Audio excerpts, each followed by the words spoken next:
Hello दोस्तों, welcome back to my channel. कैसे हैं आप सब लोग दोस्तों? मैं आपका दोस्त सचिन फिर से आ गया हूँ एक नए सीरीज़ के ऊपर रिव्यू करने। तो दोस्तों ये सीरीज़ जो है जिसके बारे में हम बात करने वाले हैं, इस सीरीज़ का नाम है भय द गौरव तिवारी मिस्ट्री।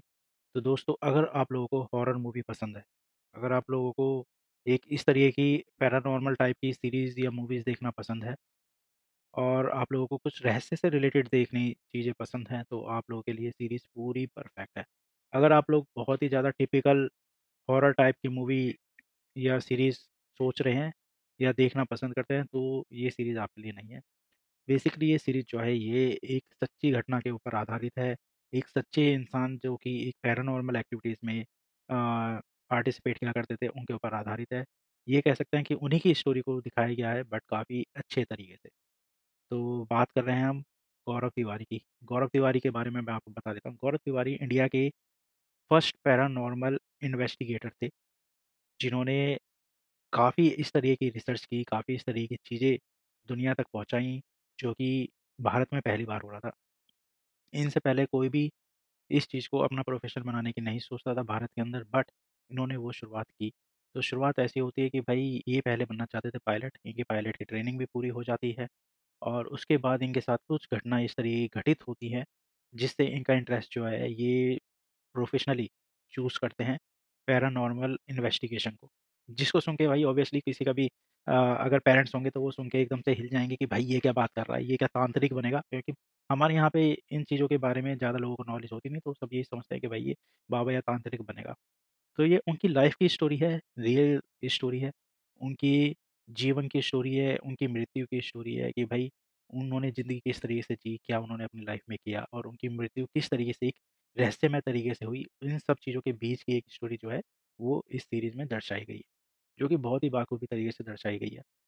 तो बात शुरू होती है कि भई ये बन जाते हैं पैरानॉर्मल इन्वेस्टिगेटर और उसके बाद ये ऐसी चीज़ें ऐसी जिन्हें भूतिया बोला जाता है कि इस तरीके की चीज़ों में जाते हैं और उनका सच सामने लाते हैं लोगों तक। क्या है, स्पिरिट्स होती हैं या नहीं होती हैं या ब्लैक मैजिक काइंड ऑफ चीज़ें होती हैं या नहीं होती हैं, रूह होती हैं या नहीं होती हैं या रूह होती हैं तो वो कैसी होती हैं? क्या इंसान को इन चीज़ों से डरना चाहिए या इंसान को उन चीज़ों का भी दर्द समझना चाहिए? तो बहुत ही डिफरेंट पर्सपेक्टिव से वो जो थे चीज़ों को सोचा करते थे और उन्होंने अपनी एक इंडियन पैरानॉर्मल सोसाइटी भी बनाई थी, आईपीएस जिसको बोलते थे और वो उसके जो थे सबसे हेड भी थे क्योंकि उन्होंने स्टार्ट की थी। तो जिन्होंने इनका रोल किया है उन्होंने बहुत ही प्यारे तरीके से इनका रोल किया है, वो बिल्कुल एकदम सटीक लग रहे हैं इनके रोल के अंदर और उन्होंने कहीं पे भी ओवर एक्टिंग नहीं की है। इस मूवी में जितने भी कलाकार लिए गए हैं उन्होंने ओवर एक्टिंग नहीं की है। डर के समय पे भी उतने ही एक्सप्रेशंस दिए हैं जितने की ज़रूरी थे, जो कि रियलिस्टिक लग रहे थे। डायरेक्शन बहुत ही अच्छे तरीके से किया गया है, फालतू की झमेला नहीं डाला गया है, म्यूज़िक को लेकर बहुत ही ज़्यादा ओवर नहीं किया गया है। अगर आप देखेंगे तो म्यूज़िक उतना ही रखा गया है जितने की ज़रूरत थी। साइलेंस यानी कि शांति को बहुत ही अच्छे तरीके से यूज़ किया गया है, डार्कनेस को बहुत ही अच्छे तरीके से यूज़ किया गया है। ये मूवी आपको सोचने पे मजबूर करती है, डराती भी है, बट सोचने पे मजबूर भी करती है, काफ़ी चीज़ों के बारे में। जब आप ये सीरीज़ देखेंगे, तो आपको पता चलेगा कि मैं किन चीज़ों की बातें कर रहा हूँ। और बताया गया है कि जब इन इस सीरीज़ की शूटिंग चल रही थी, कुछ सीन चल रहे थे इस तरीके के, तो कुछ एक्टिविटीज़ इस तरीके की भी हुई थी, जो कि सीरीज़ के अंदर भी रखी गई हैं, जो कि सच में पैरानॉर्मल काउंट की गई हैं। सच में कुछ इस तरह की घटनाएँ हुई थी, जो कि वहाँ के सारे एक्टर्स, क्रू को भी नहीं पता कि ये चीज़ें कैसे हुई या किसने की। तो ये ऐसे इंसान की स्टोरी है यार, जिसने इन सब चीज़ों को बहुत ही अच्छे तरीके से अपनी लाइफ़ में जिया, बट कुछ इस तरीके की चीज़ें जो कि उन्होंने लाइफ में सॉल्व की थी, वो केसेज़ जो उन्होंने लाइफ में सॉल्व करे थे, उसमें से कुछ केसेज़ या एक केस ऐसा आ गया जो कि इनके हाथ से बाहर हो गया, सिचुएशंस इनके हाथ से बाहर होने लगी, जिसका इनके ऊपर बहुत ही ज़्यादा असर पड़ने लगा। बट असल में क्या इनकी मृत्यु नॉर्मल थी या वो भी एक रहस्यमय मृत्यु थी? क्या उसके पीछे भी और भी ताकतें थीं या उसके पीछे भी कुछ और था? ये सारा सच जानने के लिए आपको ये सीरीज़ ज़रूर देखनी पड़ेगी और बहुत ही बेहतरीन मैं कहूँगा बहुत ही बेहतरीन तरीके से एक सीरीज़ बनाई गई है। डायरेक्शन बहुत ही ज़्यादा कंट्रोल रखा गया है, एक्टिंग बहुत ही ज़्यादा कंट्रोल की गई है। मतलब एक्सप्रेशन इस तरीके से दिए गए हैं कि वो जो एक्टर्स हैं वो सच में वो चीज़ें फ़ील कर रहे थे, जो कि सच में उस टाइम पे हुई थी। लोकेशंस रियल लोकेशंस ने इस सीरीज़ को एक जान डाल दी है। शूटिंग जो भी है वो काफ़ी जगह रियल जो लोकेशंस थी वहाँ पे जाके की गई है, तो वो एक्चुअल में वो वाली फ़ील दे रही है जो कि उस टाइम पे गौरव तिवारी जो हुआ करते थे उन्होंने फेस की थी, या जिन जगहों पे उन्होंने जाके अपने जो इन्वेस्टिगेशंस थी वो पूरी की थी। इनके साथ के जो कैरेक्टर्स हैं उन्होंने काफ़ी अच्छा रोल किया है, काफ़ी अ, स्थिरता से रोल को किया है। बैकग्राउंड म्यूज़िक जो है वो अ, हैवी, मतलब इतना हैवी नहीं है, या वो हावी भी नहीं होता है सिचुएशंस के ऊपर या सीन्स के ऊपर। ऐसा नहीं है कि सडनली एकदम से बहुत, जैसे काफ़ी सीरीज़ हम देखते हैं कि म्यूज़िक एकदम से इतना लाउड हो जाता है, फिर एकदम से शांत हो जाता है। तो उस तरीके की चीज़ें नहीं है।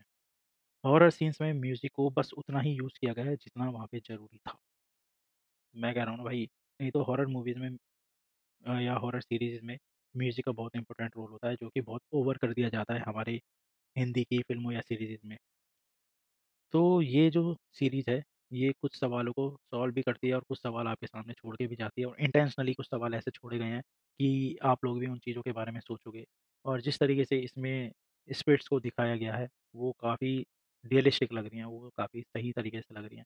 कि अगर हो सकता है कि आप जब ये सीरीज़ देखेंगे तो 1-2 दिन तक तो आपको भी कुछ चीज़ों का महसूस होगा कि यार कहीं ये चीज़ ऐसी तो नहीं है, ये चीज़ मतलब अगल-बगल में कुछ ऐसा है तो नहीं आपके, जो कि आपको महसूस हो रहा है अंधेरे में या अकेले में, या कोई आपका साया पीछा तो नहीं कर रहा है। इस तरीके की चीज़ें भी आप लोगों को फेस करने को मिल सकती हैं। कुछ-कुछ चीज़ें हैं जो लोगों को लगी हैं कि शायद स्टोरी बीच-बीच में स्लो हो जाती है, या मतलब पेस जो है वो बहुत ही ज़्यादा शांत हो जाता है, फिर एकदम से स्पीड जंप मारती है। तो इस तरीके के लोगों को थोड़ी-थोड़ी कमियाँ लगी, बट मेरे को नहीं लगी। मैं पर्सनली अपनी बात बताऊँ, मुझे कहीं पे भी इस तरीके की कमी नहीं लगी। मुझे बहुत ही बेहतरीन लगी। करण ठक्कर ने जो है गौरव का जो रोल किया है वो बहुत ही बेहतरीन तरीके से किया है। मतलब मज़ा आ जाएगा आप लोगों को देखने को। काफ़ी समय के बाद आपको काल्की कोचलिन भी इस सीरीज़ में देखने को मिलेंगी, और उन्होंने भी अपना किरदार जो है बहुत ही बेहतरीन तरीके से निभाया है। किस तरीके से ये स्टोरी जो है ना, ये बेसिकली सीरीज़ जो है आपको एक वास्तविकता और वहम, इन दोनों के बीच में, या बहुत सारे लोग उसको अंधविश्वास भी बोलते हैं। वास्तविकता और अंधविश्वास के बीच में कुछ क्वेश्चंस को लेकर छोड़ जाएगी, वो आपको खुद डिसाइड करना होगा कि आप कितना इन चीज़ों को मानते हैं। तो भाई मैं इस सीरीज़ को देना चाहूँगा 3.5 स्टार, क्योंकि मुझे तो ये सीरीज़ बहुत ही बढ़िया लगी। मुझे देख के काफ़ी इंटरेस्ट आया, और एक इंसान के बारे में जानने को मिला जिनके बारे में हम लोग नहीं जानते थे, और काफ़ी डिटेल में ये सीरीज़ बनाई गई है। काफ़ी अच्छी-अच्छी तरीके से दृश्यों को दिखाया गया है, काफ़ी अच्छे तरीके से चीज़ों को डराया गया है। मतलब सही है, मतलब आप देखोगे, आप एन्जॉय करोगे, आपको मज़ा आएगा, बट थोड़ा ध्यान से देखना, थोड़ा सीरियसनेस के साथ देखना, तभी आप ज़्यादा इस चीज़ को मज़े से देख पाओगे, ज़्यादा उसको फ़ील कर पाओगे। तो दोस्तों, ये था भय द गौरव तिवारी मिस्ट्री। तो देखिए और हमें बताइए कि आपको कैसी लगी ये सीरीज़, और हमारे रिव्यू कैसे लगते हैं, और अगर आपको हमारे रिव्यू अच्छे लगे हैं, हमारी वीडियोज़ अच्छी लगती हैं, तो हमारे चैनल को सब्सक्राइब कीजिए और वीडियो को लाइक शेयर। Thank you.